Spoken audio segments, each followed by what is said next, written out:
ಓಂ ಶಾಂತಿ. ಈ ದಿನದ ಮುರಳಿಯ ದಿನಾಂಕವಾಗಿದೆ 28/4/2026. ಪ್ರಾತಃ ಮುರಳಿ ಬಾಪ್ದಾದ ಮಧುಬನ್. ಮಧುರ ಮಕ್ಕಳೇ, ತಂದೆಯ ಸಮಾನ ಅತೀ ಪ್ರಿಯರಾಗಲು ತಮ್ಮನ್ನು ಆತ್ಮ ಬಿಂದುವೆಂದು ತಿಳಿದು ಬಿಂದು ತಂದೆಯನ್ನು ನೆನಪು ಮಾಡಿರಿ. ಪ್ರಶ್ನೆಯಾಗಿದೆ, ನೆನಪಿನಲ್ಲಿರುವ ಗುಪ್ತ ತೀವ್ರ ಪರಿಶ್ರಮವನ್ನು ಪ್ರತಿಯೊಬ್ಬ ಮಗುವೂ ಮಾಡಬೇಕಾಗಿದೆ ಏಕೆ? ಉತ್ತರ, ಏಕೆಂದರೆ ನೆನಪಿನ ವಿನಃ ಪಾಪಾತ್ಮರಿಂದ ಪುಣ್ಯಾತ್ಮರಾಗಲು ಸಾಧ್ಯವಿಲ್ಲ. ಯಾವಾಗ ಗುಪ್ತ ನೆನಪಿನಲ್ಲಿರುವಿರೋ, ಆತ್ಮಾಭಿಮಾನಿಯಾಗುವಿರೋ, ಆಗ ವಿಕರ್ಮ ವಿನಾಶವಾಗುವುದು. ಧರ್ಮರಾಜನ ಶಿಕ್ಷೆಗಳಿಂದ ಮುಕ್ತರಾಗುವ ಸಾಧನವೂ ಸಹ ನೆನಪಾಗಿದೆ. ನೆನಪಿನಲ್ಲಿಯೇ ಮಾಯೆಯ ಬಿರುಗಾಳಿಗಳು ವಿಘ್ನಗಳನ್ನು ಹಾಕುತ್ತವೆ. ಆದ್ದರಿಂದ ನೆನಪಿನ ಗುಪ್ತ ಪರಿಶ್ರಮ ಪಡಿ, ಆಗ ಲಕ್ಷ್ಮೀನಾರಾಯಣರಂತೆ ಪ್ರಿಯರಾಗುವಿರಿ. ಗೀತೆಯಾಗಿದೆ. ಓಂ ನಮಃ ಶಿವಾಯ್. ಓಂ ಶಾಂತಿ. ಈ ಮಹಿಮೆಯು ಎಲ್ಲ ಆತ್ಮರ ತಂದೆಯದಾಗಿದೆ.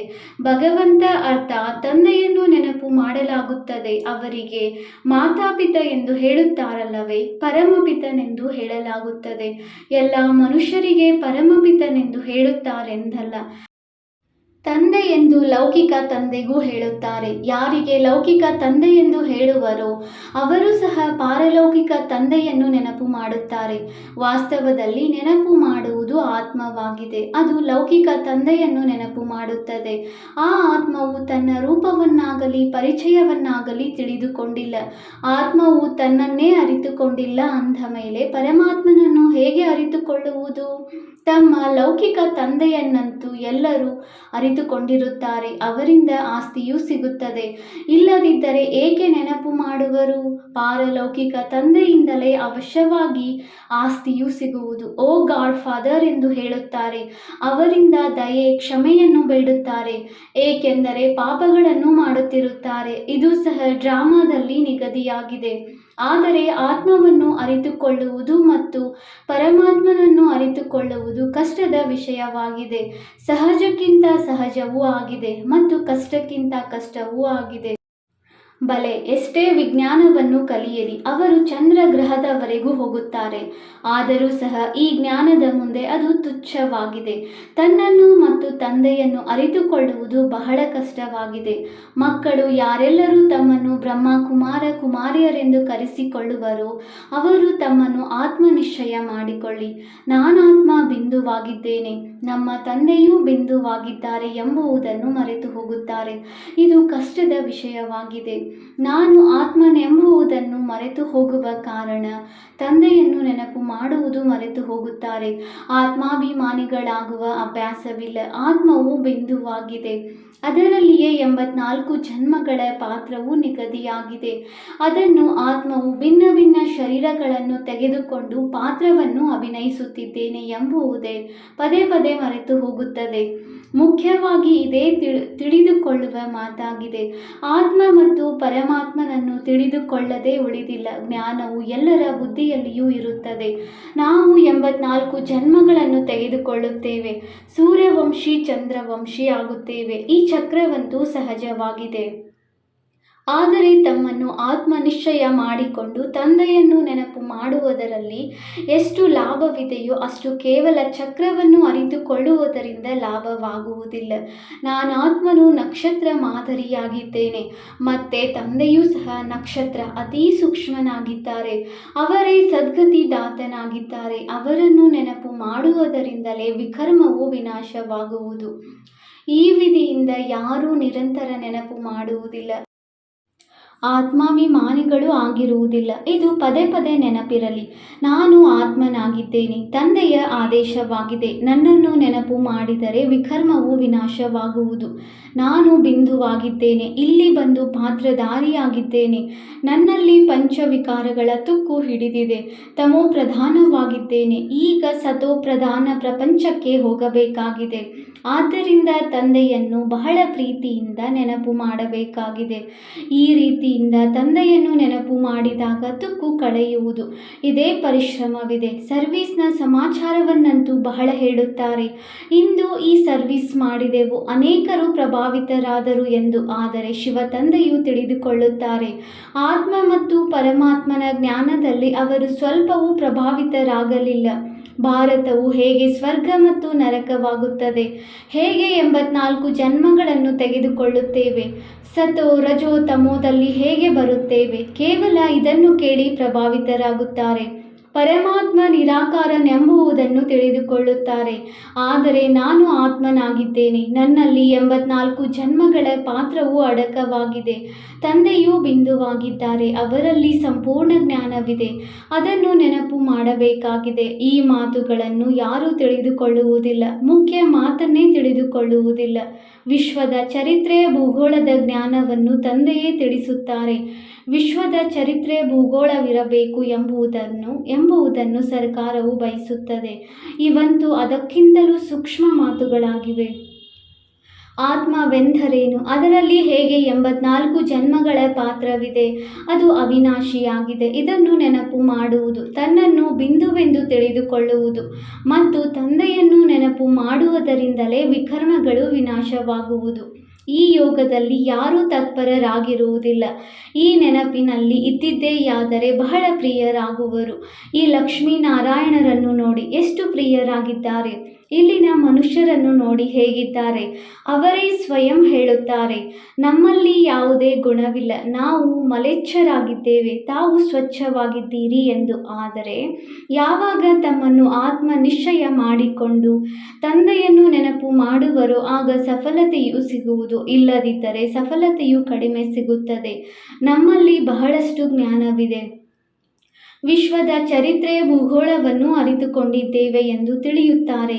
ಆದರೆ ಯೋಗದ ಚಾಟನ್ನು ತಿಳಿಸುವುದಿಲ್ಲ. ಕೆಲವರೇ ಈ ಸ್ಥಿತಿಯಲ್ಲಿರುತ್ತಾರೆ, ಅರ್ಥಾತ್ ತಮ್ಮನ್ನು ಆತ್ಮನೆಂದು ತಿಳಿದು ತಂದೆಯನ್ನು ನೆನಪು ಮಾಡುವರು ಬಹಳ ವಿರಳ. ಅನೇಕರಿಗೆ ಅಭ್ಯಾಸವೇ ಇಲ್ಲ. ತಂದೆಯು ತಿಳಿಸುತ್ತಾರೆ, ಮಕ್ಕಳು ಕೇವಲ ಜ್ಞಾನದ ಚಕ್ರವನ್ನು ಬುದ್ಧಿಯಲ್ಲಿ ತಿರುಗಿಸುತ್ತಾರೆ. ಆದರೆ ನಾನು ಆತ್ಮನಾಗಿದ್ದೇನೆ, ತಂದೆಯೊಂದಿಗೆ ಬುದ್ಧಿ ಯೋಗವನ್ನು ಇಡಬೇಕಾಗಿದೆ. ಇದರಿಂದಲೇ ತಮೋ ಪ್ರಧಾನರಿಂದ ಸತೋ ಪ್ರಧಾನ ಪ್ರಪಂಚದಲ್ಲಿ ಹೋಗುತ್ತೇನೆ. ನಾನಾತ್ಮನು ತಂದೆಯನ್ನು ಅರಿತುಕೊಳ್ಳಬೇಕಾಗಿದೆ, ಅವರ ನೆನಪಿನಲ್ಲಿಯೇ ಇರಬೇಕಾಗಿದೆ. ಈ ಅಭ್ಯಾಸವು ಬಹಳ ಕಡಿಮೆ ಇದೆ. ಬಹಳ ಮಂದಿ ಬರುತ್ತಾರೆ, ಚೆನ್ನಾಗಿದೆ ಚೆನ್ನಾಗಿದೆ ಎಂತಲೂ ಹೇಳುತ್ತಾರೆ. ಬಾಕಿ ಅವರಿಗೆ ನಮ್ಮಲ್ಲಿ ಎಷ್ಟೊಂದು ತುಕ್ಕು ಏರಿದೆ, ಸುಂದರರಿಂದ ಶ್ಯಾಮ ಆಗಿಬಿಟ್ಟಿದ್ದೇವೆ ಎಂಬುದು ಅರ್ಥವಾಗುವುದೇ ಇಲ್ಲ. ಅಂದ ಮೇಲೆ ಪುನಃ ಸುಂದರರು ಹೇಗಾಗುವುದು, ಇದು ಯಾರಿಗೂ ಗೊತ್ತಿಲ್ಲ. ಕೇವಲ ಚರಿತ್ರೆ ಭೂಗೋಳವನ್ನು ಅರಿತುಕೊಳ್ಳುವ ಕೆಲಸವಲ್ಲ. ಹೇಗೆ ಪಾವನರಾಗುವುದು, ಶಿಕ್ಷೆಯಿಂದ ಮುಕ್ತರಾಗುವ ಉಪಾಯವೇ ಆಗಿದೆ ಕೇವಲ ನೆನಪಿನಲ್ಲಿರುವುದು. ಯೋಗವು ಸರಿಯಿಲ್ಲದಿದ್ದರೆ ಧರ್ಮರಾಜನ ಶಿಕ್ಷೆಗಳನ್ನು ಅನುಭವಿಸುವಿರಿ. ಇದು ದೊಡ್ಡ ವಿಷಯವಾಗಿದೆ. ಇದನ್ನು ಯಾರೂ ತಿಳಿದುಕೊಳ್ಳುವುದಿಲ್ಲ. ಜ್ಞಾನದಲ್ಲಿ ತನ್ನನ್ನು ಎಲ್ಲ ಅರಿತವನೆಂದು ತಿಳಿದುಕೊಂಡು ಕುಳಿತುಕೊಳ್ಳುತ್ತಾರೆ. ಇದರಲ್ಲಿ ಯಾವುದೇ ಸಂಶಯವಿಲ್ಲ. ಮೂಲ ಮಾತು ಯೋಗದ್ದಾಗಿದೆ. ಯೋಗದಲ್ಲಿ ಬಹಳ ಬಲಹೀನರಾಗಿದ್ದಾರೆ. ಆದ್ದರಿಂದ ತಂದೆಯು ತಿಳಿಸುತ್ತಾರೆ, ಮಕ್ಕಳೇ, ಬಹಳ ಎಚ್ಚರಿಕೆಯಿಂದ ಇರಿ, ಕೇವಲ ಪಂಡಿತರಾಗಬೇಡಿ. ನಾನು ಆತ್ಮನಾಗಿದ್ದೇನೆ, ತಂದೆಯನ್ನು ನೆನಪು ಮಾಡಬೇಕಾಗಿದೆ. ತಂದೆಯು ಆದೇಶ ನೀಡಿದ್ದಾರೆ, ಮನ್ಮನಾಭವ. ಇದು ಮಹಾಮಂತ್ರವಾಗಿದೆ. ತಮ್ಮನ್ನು ಆತ್ಮನೆಂದು ತಿಳಿದು ತಂದೆಯು ಆತ್ಮನಾಗಿದ್ದಾರೆಂದು ತಿಳಿಯಿರಿ ಮತ್ತು ಅವರನ್ನು ನೆನಪು ಮಾಡಿ. ತಂದೆಯ ಯಾವುದೇ ದೊಡ್ಡ ರೂಪವು ಮುಂದೆ ಬರುವುದಿಲ್ಲ ಅಂದಾಗ ದೇಹಿ ಅಭಿಮಾನಿಗಳು ಆಗುವುದರಲ್ಲಿಯೇ ಪರಿಶ್ರಮವಿದೆ. ವಿಶ್ವದ ಮಹಾರಾಜ ಮಹಾರಾಣಿಯು ಒಬ್ಬರೇ ಆಗುತ್ತಾರೆ. ಅವರಿಗೆ ಲಕ್ಷಾಂತರ ಮಂದಿ ಪ್ರಜೆಗಳಾಗುತ್ತಾರೆ. ಪ್ರಜೆಗಳು ಅನೇಕರಿರುತ್ತಾರಲ್ಲವೇ. ವಿಶ್ವದ ಚರಿತ್ರೆ ಭೂಗೋಳವನ್ನು ತಿಳಿದುಕೊಳ್ಳುವುದು ಸಹಜವಾಗಿದೆ. ಯಾವಾಗ ತಮ್ಮನ್ನು ಆತ್ಮನೆಂದು ತಿಳಿದು ತಂದೆಯನ್ನು ನೆನಪು ಮಾಡುವಿರೋ ಆಗ ಪಾವನರಾಗುತ್ತೀರಿ. ಈ ಅಭ್ಯಾಸವು ಬಹಳ ಕ್ಲಿಷ್ಟವಾಗಿದೆ. ನೆನಪು ಮಾಡಲು ಕುಳಿತುಕೊಂಡಾಗ ಬಿರುಗಾಳಿಗಳು ಬಹಳ ವಿಘ್ನಗಳನ್ನು ಹಾಕುತ್ತದೆ.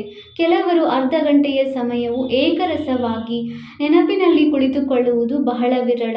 ಪದೇ ಪದೇ ಮರೆತು ಹೋಗುತ್ತಾರೆ. ಇದರಲ್ಲಿ ಸತ್ಯವಾದ ಗುಪ್ತ ಪರಿಶ್ರಮವಿದೆ. ಚಕ್ರದ ರಹಸ್ಯವನ್ನು ಅರಿತುಕೊಳ್ಳುವುದು ಸಹಜವಾಗಿದೆ. ಆದರೆ ಆತ್ಮಾಭಿಮಾನಿಯಾಗಿ ತಂದೆಯನ್ನು ನೆನಪು ಮಾಡುವುದನ್ನು ಕೆಲವರೇ ಅರಿತುಕೊಳ್ಳುತ್ತಾರೆ ಮತ್ತು ಅದನ್ನು ಕಾರ್ಯದಲ್ಲಿ ತರುತ್ತಾರೆ. ತಂದೆಯ ನೆನಪಿನಿಂದಲೇ ನೀವು ಪಾವನರಾಗುತ್ತೀರಿ. ನಿರೋಗಿ ಕಾಯ ದೀರ್ಘಾಯಸ್ಸು ಸಿಗುವುದು. ಕೇವಲ ವಿಶ್ವದ ಚರಿತ್ರೆ ಭೂಗೋಳವನ್ನು ತಿಳಿಸುವುದರಿಂದ ವಿಶ್ವದ ಮಾಲೀಕರಾಗುವುದಿಲ್ಲ. ನೆನಪಿನಿಂದಲೇ ಮಾಲೆಯ ಮಣಿಗಳಾಗುತ್ತೀರಿ. ಇದನ್ನು ಕೆಲವರೇ ಮಾಡುತ್ತಾರೆ. ಅವರಿಗೆ ಅರ್ಥವಾಗುತ್ತದೆ ನಾವು ನೆನಪಿನಲ್ಲಿರುವುದಿಲ್ಲ ಎಂದು. ಒಳ್ಳೊಳ್ಳೆಯ ಮಹಾರಥಿಗಳು ಈ ಮಾತಿನಲ್ಲಿ ಡೀಲಾಗಿದ್ದಾರೆ. ಮುಖ್ಯ ಮಾತನ್ನು ತಿಳಿಸುವುದಕ್ಕೆ ಬರುವುದೇ ಇಲ್ಲ. ಈ ಮಾತು ಸಹ ಕಷ್ಟವಾಗಿದೆ. ಕಲ್ಪದ ಆಯಸ್ಸನ್ನು ಬಹಳ ದೊಡ್ಡದಾಗಿ ಮಾಡಿಬಿಟ್ಟಿದ್ದಾರೆ. ನೀವು 5,000 ವರ್ಷಗಳೆಂದು ಸಿದ್ಧ ಮಾಡುತ್ತೀರಿ. ಆದರೆ ಆತ್ಮ ಪರಮಾತ್ಮನ ರಹಸ್ಯವೇನನ್ನೂ ಅರಿತುಕೊಳ್ಳುವುದಿಲ್ಲ, ನೆನಪೇ ಮಾಡುವುದಿಲ್ಲ. ಆದ್ದರಿಂದ ಸ್ಥಿತಿಯು ಅಲುಗಾಡುತ್ತಿರುತ್ತದೆ. ಬಹಳ ದೇಹಾಭಿಮಾನವಿರುತ್ತದೆ. ದೇಹಿ ಅಭಿಮಾನಿಗಳಾದಾಗಲೇ ಮಾಲೆಯ ಮಣಿಗಳಾಗಲು ಸಾಧ್ಯ. ವಿಶ್ವದ ಚರಿತ್ರೆ ಭೂಗೋಳವನ್ನು ತಿಳಿಸುತ್ತೇವೆ. ಆದ್ದರಿಂದ ನಾವು ಮಾಲೆಯಲ್ಲಿ ಸಮೀಪ ಬಂದು ಬಿಡುತ್ತೇವೆ ಎಂದಲ್ಲ. ಆತ್ಮವು ಇಷ್ಟು ಸೂಕ್ಷ್ಮವಾಗಿದೆ. ಇದರಲ್ಲಿ 84 ಜನ್ಮಗಳ ಪಾತ್ರವೂ ತುಂಬಲ್ಪಟ್ಟಿದೆ.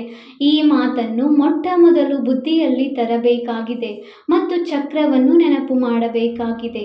ಯೋಗವೇ ಮೂಲ ಮಾತಾಗಿದೆ. ಯೋಗಿ ಸ್ಥಿತಿ ಇರಬೇಕು. ಪಾಪಾತ್ಮರಿಂದ ಪುಣ್ಯಾತ್ಮರಾಗಬೇಕಾಗಿದೆ. ಯೋಗದಿಂದಲೇ ಆತ್ಮವು ಪವಿತ್ರವಾಗುವುದು. ಯೋಗ ಬಲವನ್ನು ಹೊಂದಿರುವವರೇ ಧರ್ಮರಾಜನ ಶಿಕ್ಷೆಗಳಿಂದ ಮುಕ್ತರಾಗುತ್ತಾರೆ. ಈ ಪರಿಶ್ರಮವನ್ನು ಕೆಲವರೇ ಪಡುತ್ತಾರೆ. ಮಾಯೆಯ ಬಿರುಗಾಳಿಗಳು ಬಹಳ ಬರುತ್ತವೆ. ಇದು ಬಹಳ ಗುಪ್ತ ಪರಿಶ್ರಮವಾಗಿದೆ. ಲಕ್ಷ್ಮೀನಾರಾಯಣರಾಗುವುದು ಚಿಕ್ಕಮ್ಮನ ಮನೆಯಂತಲ್ಲ. ಇದು ಅಭ್ಯಾಸವಾಗಿ ಬಿಟ್ಟರೆ ನಡೆದಾಡುತ್ತಾ ತಿರುಗಾಡುತ್ತಾ ತಂದೆಯ ನೆನಪು ಬರುತ್ತಿರುವುದು. ಇದಕ್ಕೆ ಯೋಗವೆಂದು ಹೇಳಲಾಗುವುದು. ಬಾಕಿ ಈ ಜ್ಞಾನದ ಮಾತುಗಳನ್ನಂತೂ ಚಿಕ್ಕ ಚಿಕ್ಕ ಮಕ್ಕಳು ತಿಳಿದುಕೊಳ್ಳುತ್ತಾರೆ. ಚಿತ್ರಗಳಲ್ಲಿ ಎಲ್ಲ ಯುಗ ಮೊದಲಾದವುಗಳನ್ನು ಹಾಕಿದ್ದಾರೆ. ಇದು ಸಾಮಾನ್ಯವಾಗಿದೆ. ಯಾವುದೇ ಕಾರ್ಯವನ್ನು ಆರಂಭಿಸುವಾಗ ಸ್ವಸ್ತಿಕ್ ಚಿತ್ರವನ್ನು ಬಿಡಿಸುತ್ತಾರೆ. ಇದು ಸತ್ಯಯುಗ ತ್ರೇತಾಯುಗದ ಸಂಕೇತವಾಗಿದೆ. ಬಾಕಿ ಮೇಲೆ ಚಿಕ್ಕದಾದ ಸಂಗಮ ಯುಗವಿದೆ. ಅಂದಾಗ ಮೊದಲು ತನ್ನನ್ನು ಆತ್ಮನೆಂದು ತಿಳಿದು ತಂದೆಯನ್ನು ನೆನಪು ಮಾಡುತ್ತಿದ್ದಾಗಲೇ ಆ ಶಾಂತಿಯು ಹರಡುವುದು. ಯೋಗದಿಂದಲೇ ವಿಕರ್ಮ ವಿನಾಶವಾಗುವುದು. ಇಡೀ ಪ್ರಪಂಚವು ಆತ್ಮ ಮತ್ತು ಪರಮಾತ್ಮನ ಮಾತನ್ನೇ ಮರೆತು ಹೋಗಿದ್ದಾರೆ. ಪರಮಾತ್ಮನು ಕೋಟಿ ಸೂರ್ಯ ತೇಜೋಮಯನೆಂದು ಹೇಳುತ್ತಾರೆ. ಆದರೆ ಇದು ಹೇಗೆ ಸಾಧ್ಯ? ಆತ್ಮವೇ ಪರಮಾತ್ಮನೆಂದು ಹೇಳುತ್ತಾರೆಂದ ಮೇಲೆ ಇಬ್ಬರು ಒಂದೇ ಆದರಲ್ಲವೇ? ಚಿಕ್ಕವರು ದೊಡ್ಡವರ ಅಂತರವೇ ಬರುವುದಿಲ್ಲ. ಇದರ ಮೇಲೂ ತಿಳಿಸಬೇಕಾಗಿದೆ. ಆತ್ಮದ ರೂಪವು ಬಿಂದುವಾಗಿದೆ. ಆತ್ಮವೇ ಪರಮಾತ್ಮನೆಂದು ಹೇಳುವುದಾದರೆ ಪರಮಾತ್ಮನು ಬಿಂದುವೇ ಆದರಲ್ಲವೇ? ಇದರಲ್ಲಿ ವ್ಯತ್ಯಾಸವಾಗಲು ಸಾಧ್ಯವಿಲ್ಲ. ಎಲ್ಲರೂ ಪರಮಾತ್ಮನಾಗಿ ಬಿಟ್ಟರೆ ಎಲ್ಲರೂ ರಚಯಿತನಾಗಿ ಬಿಡುತ್ತಾರೆ. ಆದರೆ ಸರ್ವರ ಸದ್ಗತಿ ಮಾಡುವವರು ಒಬ್ಬರೇ ತಂದೆಯಲ್ಲವೇ? ಉಳಿದಂತೆ ಪ್ರತಿಯೊಬ್ಬರಿಗೆ ತಮ್ಮ ಪಾತ್ರವೂ ಸಿಕ್ಕಿದೆ. ಮೊದಲು ಇದನ್ನು ಬುದ್ಧಿಯಲ್ಲಿ ಕೂರಿಸಬೇಕಾಗಿದೆ. ತಿಳುವಳಿಕೆಯ ಮಾತಾಗಿದೆ. ತಂದೆಯು ತಿಳಿಸುತ್ತಾರೆ, ನನ್ನನ್ನು ನೆನಪು ಮಾಡಿದರೆ ತುಕ್ಕು ಬಿಟ್ಟು ಹೋಗುವುದು. ಇದರಲ್ಲಿ ಪರಿಶ್ರಮವಿದೆ. ಒಂದಂತೂ ಅರ್ಧಕಲ್ಪ ದೇಹಾಭಿಮಾನಿಗಳಾಗಿದ್ದೀರಿ.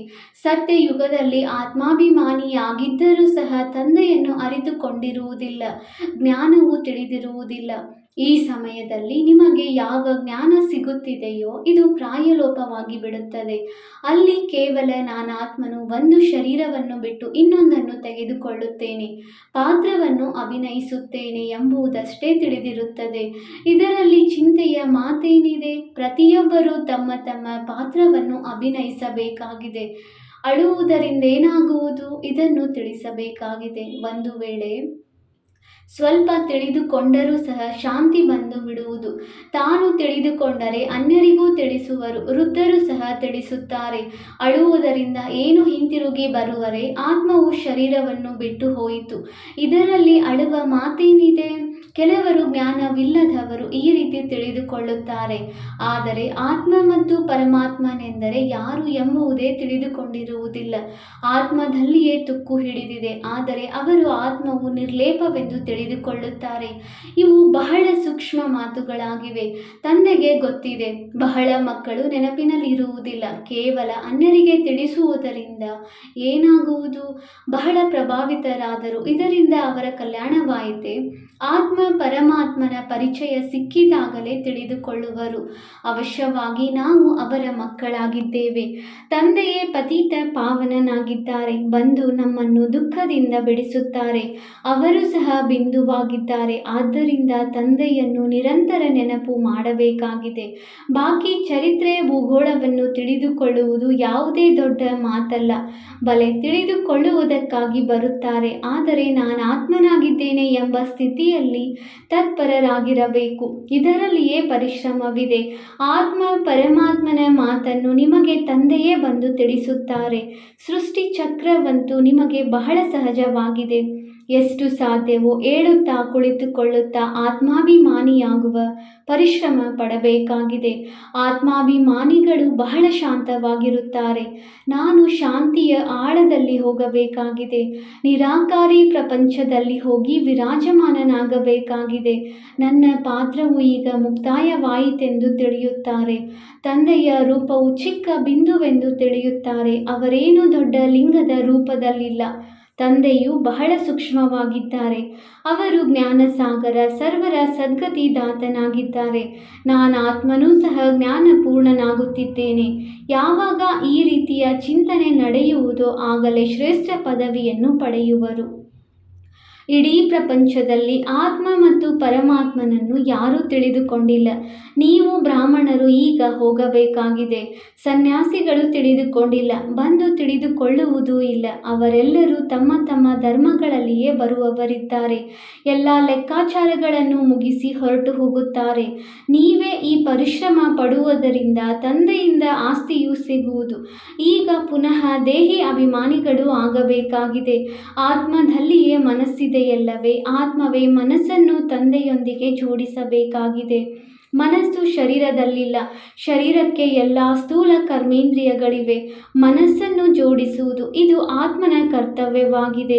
ತನ್ನನ್ನು ಆತ್ಮನೆಂದು ತಿಳಿದು ಪರಮಾತ್ಮ ತಂದೆಯೊಂದಿಗೆ ಮನಸ್ಸನ್ನಿಡಬೇಕಾಗಿದೆ.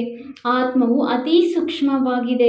ಇಷ್ಟು ಸೂಕ್ಷ್ಮ ಆತ್ಮವು ಎಷ್ಟೊಂದು ಪಾತ್ರವನ್ನು ಅಭಿನಯಿಸುತ್ತದೆ. ಇದು ಸೃಷ್ಟಿಯಾಗಿದೆ. ಇಷ್ಟು ಚಿಕ್ಕ ಆತ್ಮನಲ್ಲಿ ಎಷ್ಟೊಂದು ಪಾತ್ರವು ತುಂಬಿದೆ. ಅದು ಎಂದೂ ಕಳೆಯುವುದಿಲ್ಲ. ಬಹಳ ಸೂಕ್ಷ್ಮವಾಗಿದೆ. ನೀವು ಪ್ರಯತ್ನ ಪಡುತ್ತೀರಿ, ಆದರೆ ದೊಡ್ಡ ರೂಪವೇ ನೆನಪಿಗೆ ಬಂದು ಬಿಡುತ್ತದೆ. ನಾನಾತ್ಮನು ಸೂಕ್ಷ್ಮ ಬಿಂದುವಾಗಿದ್ದೇನೆ. ತಂದೆಯು ಸೂಕ್ಷ್ಮವಾಗಿದ್ದಾರೆ. ನೀವು ಮೊಟ್ಟ ಮೊದಲು ಈ ಪರಿಶ್ರಮ ಪಡಬೇಕಾಗಿದೆ. ಇಷ್ಟು ಸೂಕ್ಷ್ಮ ಆತ್ಮವೇ ಈ ಸಮಯದಲ್ಲಿ ಪತಿತನಾಗಿದೆ. ಆತ್ಮವನ್ನು ಪಾವನ ಮಾಡಿಕೊಳ್ಳಲು ಮೊಟ್ಟ ಮೊದಲ ಉಪಾಯವಾಗಿದೆ. ವಿದ್ಯೆಯನ್ನು ಓದಬೇಕಾಗಿದೆ. ಬಾಕಿ ಆಡುವುದು ನಲಿಯುವುದು ಬೇರೆ ಮಾತಾಗಿದೆ. ಆಟವಾಡುವುದು ಸಹ ಒಂದು ಕಲೆಯಾಗಿದೆ. ವಿದ್ಯೆಯಿಂದ ಪದವಿ ಸಿಗುತ್ತದೆ, ಆಟದಿಂದ ಪದವಿ ಸಿಗುವುದಿಲ್ಲ. ಆಟ ಇತ್ಯಾದಿಗಳ ವಿಭಾಗವೇ ಬೇರೆ ಇರುತ್ತದೆ. ಅದರೊಂದಿಗೆ ಜ್ಞಾನ ಯೋಗದ ಸಂಬಂಧವಿಲ್ಲ. ಈ ಭೋಗ ಇತ್ಯಾದಿಗಳನ್ನು ಇಡುವುದು ಸಹ ಆಟವಾಗಿದೆ. ಆದರೆ ಮುಖ್ಯ ಮಾತು ನೆನಪಿನದಾಗಿದೆ. ಒಳ್ಳೆಯದು. ಮಧುರಾತಿ ಮಧುರ. ಅಗಲಿ ಹೋಗಿ ಮರಳಿ ಸಿಕ್ಕಿರುವ ಮಕ್ಕಳ ಪ್ರತಿ ಮಾತಾಪಿತ ಬಾಪ್ದಾದಾರವರ ನೆನಪು, ಪ್ರೀತಿ ಹಾಗೂ ಸುಪ್ರಭಾತ. ಆತ್ಮಿಕ ಮಕ್ಕಳಿಗೆ ಆತ್ಮಿಕ ತಂದೆಯ ನಮಸ್ತೆ. ನಾವು ಆತ್ಮಿಕ ಮಕ್ಕಳಿಂದ ಆತ್ಮಿಕ ತಂದೆಗೆ ನೆನಪು, ಪ್ರೀತಿ ಹಾಗೂ ನಮಸ್ತೆ ನಮಸ್ತೆ ನಮಸ್ತೆ. ಧಾರಣೆಗಾಗಿ ಮುಖ್ಯ ಸಾರ. ಪಾಯಿಂಟ್ ನಂಬರ್ 1, ಧರ್ಮರಾಜನ ಶಿಕ್ಷೆಗಳಿಂದ ಮುಕ್ತರಾಗಲು ನೆನಪಿನ ಗುಪ್ತ ಪರಿಶ್ರಮ ಪಡಬೇಕಾಗಿದೆ. ಪಾವನರಾಗುವ ಉಪಾಯವಾಗಿದೆ. ತಮ್ಮನ್ನು ಆತ್ಮ ಬಿಂದುವೆಂದು ತಿಳಿದು ಬಿಂದು ತಂದೆಯನ್ನು ನೆನಪು ಮಾಡುವುದು. ಪಾಯಿಂಟ್ ನಂಬರ್ 2, ಜ್ಞಾನದಲ್ಲಿ ತನ್ನನ್ನು ತಾನು ಎಲ್ಲ ಅರಿತವನೆಂದು ತಿಳಿದುಕೊಳ್ಳಬಾರದು. ಏಕರಸ ಸ್ಥಿತಿಯನ್ನು ಮಾಡಿಕೊಳ್ಳುವ ಅಭ್ಯಾಸ ಮಾಡಬೇಕಾಗಿದೆ. ತಂದೆಯ ಯಾವ ಆದೇಶವಿದೆಯೋ ಅದನ್ನು ಪಾಲನೆ ಮಾಡಬೇಕಾಗಿದೆ. ವರದಾನ. ಪ್ರತಿಯೊಂದು ಕರ್ಮವನ್ನು ಮಾಡುತ್ತಾ ಕಮಲ ಆಸನದಲ್ಲಿ ಕುಳಿತುಕೊಂಡಿರುವ ಸಹಜ ಅಥವಾ ನಿರಂತರ ಯೋಗಿ ಭವ. ನಿರಂತರ ಯೋಗಯುಕ್ತರಾಗಿ ಇರುವುದಕ್ಕಾಗಿ ಸದಾ ಕಮಲ ಪುಷ್ಪದ ಆಸನದಲ್ಲಿ ಕುಳಿತುಕೊಂಡಿರಿ. ಆದರೆ ಯಾರು ಹಗುರವಾಗಿರುತ್ತಾರೆಯೋ ಅವರೇ ಈ ಕಮಲ ಆಸನದಲ್ಲಿ ಸ್ಥಿತರಾಗಲು ಸಾಧ್ಯವಾಗುವುದು. ಯಾವುದೇ ಪ್ರಕಾರದ ಹೊರೆ ಎಂದರೆ ಬಂಧನವಿರಬಾರದು. ಮನಸ್ಸಿನ ಸಂಕಲ್ಪಗಳ ಹೊರೆ, ಸಂಸ್ಕಾರಗಳ, ಪ್ರಪಂಚದ ವಿನಾಶಿ ವಸ್ತುಗಳ ಆಕರ್ಷಣೆಯ ಹೊರೆ, ಲೌಕಿಕ ಸಂಬಂಧಗಳೊಂದಿಗಿನ ಮಮತ್ವದ ಹೊರೆ. ಯಾವಾಗ ಇವೆಲ್ಲ ಹೊರೆಗಳು ಸಮಾಪ್ತಿಯಾಗುವುದೋ ಆಗಲೇ ಕಮಲ ಆಸನದಲ್ಲಿ ಕುಳಿತುಕೊಂಡು ನಿರಂತರ ಯೋಗಿ ಆಗಲು ಸಾಧ್ಯವಾಗುವುದು. ಸ್ಲೋಗನ್: ಸಹನಶೀಲತೆಯ ಗುಣವನ್ನು ಧಾರಣೆ ಮಾಡಿಕೊಳ್ಳುತ್ತೀರೆಂದರೆ ಅಸತ್ಯತೆಯ ಆಶ್ರಯವನ್ನು ತೆಗೆದುಕೊಳ್ಳಬೇಕಾಗುವ ಅವಶ್ಯಕತೆ ಇರುವುದಿಲ್ಲ. ಅವ್ಯಕ್ತ ಸೂಚನೆ: ಮಹಾನರಾಗಲು ಮಧುರತೆ ಮತ್ತು ನಮ್ರತೆಯ ಗುಣ ಧಾರಣೆ ಮಾಡಿ. ಯಾರ ಸಂಸ್ಕಾರ ಸರಳ ಮಧುರವಾಗಿರುತ್ತದೆ ಆ ಸಂಸ್ಕಾರ ಸ್ವರೂಪದಲ್ಲಿ ಬರುತ್ತದೆ. ಯಾವ ಸಂಸ್ಕಾರ ಬಾಪ್ದಾದಾರವರ ಸಮಾನವಾಗಿ ಬಿಡುವುದು ಆಗ ಬಾಪ್ದಾದಾರವರ ಸ್ವರೂಪ ಎಲ್ಲರಿಗೆ ಕಾಣಿಸುವುದು. ಹೇಗೆ ಬಾಪ್ದಾದಾರವರು ಹಾಗೆಯೇ ಅದೇ ಗುಣ, ಅದೇ ಕರ್ತವ್ಯ, ಅದೇ ಸಂಕಲ್ಪ ಅನುಭವವಾಗುವುದು. ಎಲ್ಲರ ಮುಖದಿಂದ ಇವರಂತೂ ಅವರೇ ಅನಿಸುತ್ತಾರೆ ಎಂದು ಬರುವುದು. ಓಂ ಶಾಂತಿ.